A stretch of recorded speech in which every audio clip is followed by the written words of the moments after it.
I wanted to take a few minutes and share with you the story of how systems thinking world got to where it is. In 1975 or so, some university professor decided that reading Beer's Platform for Change was a good idea. And as it turned out, it was a life-changing event. So that from that point on, for while there was opportunities to work with different responsibilities in different organizations, there was a underlying current of systems thinking that ran through everything. It seemed to be the center that that was returned to over and over again. And then finally in 1990, Sengi's The Fifth Discipline showed up, and it sort of reawakened a sleeping giant. The book was only read 5 times in 5 years until it was thought that maybe I finally got it.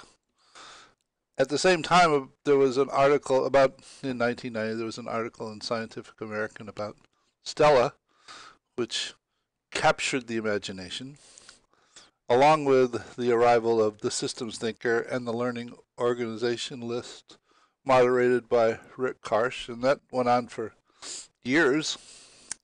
And an outgrowth of that was a website called systemsthinking.org.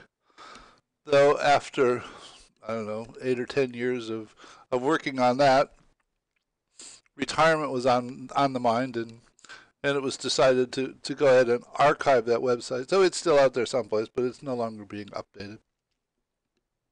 Though after um, a short period of time, retirement just didn't seem to be something that was really going to happen. So work was started on a new website called thefirstdiscipline.org, based on the thought that the book really should have been called The First Discipline rather than The Fifth Discipline, because systems thinking is the foundation from which everything else is substantiated, though that effort only lasted for a couple of years and it got deep sixed. And then all of a sudden, sort of unexpectedly, after other people got disturbed about me overloading their discussion forums and groups and different things, Systems Thinking World was established along with a wiki called systemswiki.org. Since systemswiki.org was an available domain name, it seemed like it was the thing to do, and where to put all the interactions. Well, because of the types of people that already existed on LinkedIn, it seemed the right place to start a discussion group. So Systems Thinking World and Systems Wiki and the discussion group on LinkedIn all happened together at the end of 2009, the beginning of 2010, within a month of each other. Though the intent was, the question that goes is recurring over and over again is how do we promote the larger adoption of systems thinking with people around the world. So there was a development of a set of Moodle courses that were delivered through Systems Wiki, though the environment was extremely constraining. It felt restrictive. It wasn't what it was perceived it needed to be. And then about that time, Insight Maker showed up, so that we could develop models and share them readily on the web, as opposed to every time you developed a model, did you have to worry about would the person that you wanted to see it or work with it have the software that you developed it with so they could actually interact with it. And I thought I'd died and gone to heaven. So we started developing models and developed a set of webinars based upon models developed in Insight Makers, called Systemic Perspective, and that rather readily led to the development of a 4-volume series called Systemic Perspective. And while it was a great learning experience, as soon as they were done, they were out of date. So 6 months after they were published, they were taken off the market simply because it was they were dead. I mean, continuing to revise them and updating and republishing them was just an, an undertaking that just didn't feel right.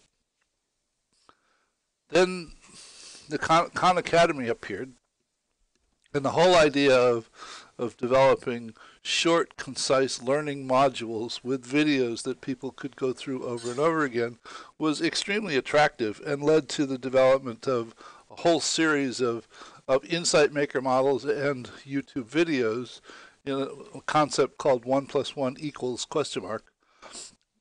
Don't ask where that name came from. And after doing this for a period of time, we ended up in 2013, Scott Fort Monroe, the creator of Insight Maker, and I wrote a book called Beyond Connecting the Dots, Modeling for Meaningful Results, which, when I say write a book, was sort of the wrong kind of terminology because it's a set of content with embedded Insight Maker models and a complete copy of the simulation engine inside of the ebook, so that if you interact with the book on a Mac or a Windows platform or via the web, when you access you read about concepts and then you interact with either qualitative or quantitative models right inside of the book. And it was, I don't know, it pushed the technology quite a bit, though it still did not feel like it was the answer that was appropriate to the situation. So the concept was always one of developing a set of learning threads, the kind of modules that are associated with Khan Academy, and they were threaded together.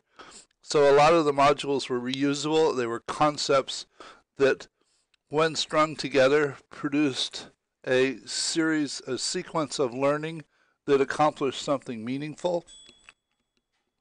We then tried to take the content of the wiki and the concept of learning threads and implement something called SysNet in a product called The Brain, for which I've had a 14-year love-hate relationship. And it was well on the way, though, somewhere when the upgrade from version 7 to version 8 happened, and we lost 6 months worth of work. We sort of deep-sixed this approach, and just about the right time, something called Kumu showed up, thanks to the Moore brothers,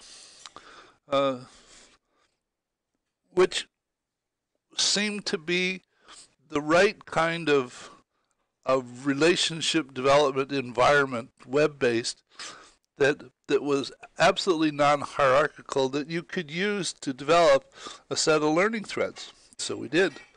And out of that, in April of 2014, we announced a systems thinking certification program and thought that maybe 40 or 50 people would show up.